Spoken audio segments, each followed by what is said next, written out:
കോഴിക്കോട് പേരാമ്പ്ര പഞ്ചായത്ത് ഓഫീസിൽ സംഘർഷം. Bud school അധ്യാപകരുടെ ഇന്റർവ്യൂ തടസ്സപ്പെടുത്തിയാണ് സമരം. ചന്ദ്രിക പത്രത്തിൽ മാത്രം പരസ്യം നൽകി ഇന്റർവ്യൂ രഹസ്യമായി നടത്തിയെന്നാണ് ആരോപണം.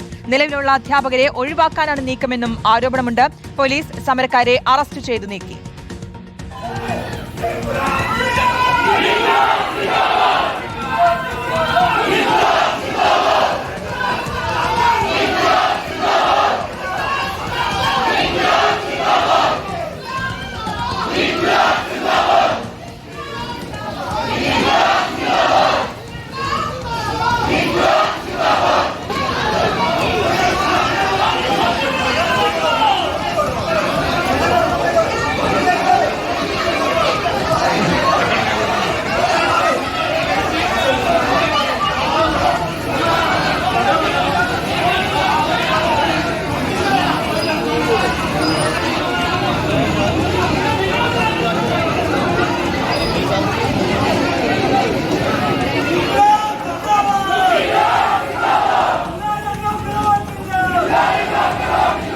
വി.എസ്. രഞ്ജിത്തുണ്ട് വിശദാംശങ്ങൾ നൽകാൻ. വി.എസ്. രഞ്ജിത്ത്, വലിയൊരു പ്രതിഷേധമാണ് അവിടെ ഉണ്ടായത്. നിലവിലെ ഒരു സാഹചര്യം എന്താണ്? ഒപ്പം ഈ ചന്ദ്രിക പത്രത്തിൽ മാത്രമാണോ ഈ പരസ്യം നൽകിയത്? എന്താണ് സംഭവിച്ചത്?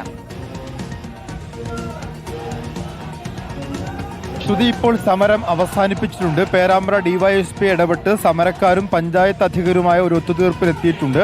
ഇന്നലെയാണ് ബഡ്സ് സ്കൂളിലേക്ക് ഒരു ഇന്റർവ്യൂ അവിടെ നടത്തിയത്. ആ ഇന്റർവ്യൂ ചന്ദ്രിക പത്രത്തിൽ മാത്രം പരസ്യം നൽകി വലിയ തോതിൽ അതിന് പ്രചരണം കൊടുക്കാതെ ബന്ധുക്കളെയും അതുപോലെ തന്നെ ഇഷ്ടക്കാരെയും തിരികെ കയറ്റാനുള്ള ശ്രമം നടന്നു എന്നുള്ളതാണ് ആരോപണം. നിലവിൽ പേരാമ്പ്രയിലെ ബഡ്സ് സ്കൂളിൽ 5 അധ്യാപകരുണ്ട്. ഈ 5 പേരെയും മാറ്റി മറ്റുള്ളവരെ നിയമിക്കാനാണ് നീക്കം എന്നുള്ളതാണ് ആരോപണം. ഇതിനെതിരെയാണ് വലിയ പ്രക്ഷോഭം ഇന്ന് രാവിലെ അവിടുത്തെ അധ്യാപകരും രക്ഷകർത്താക്കളും നാട്ടുകാരും നടത്തിയത്.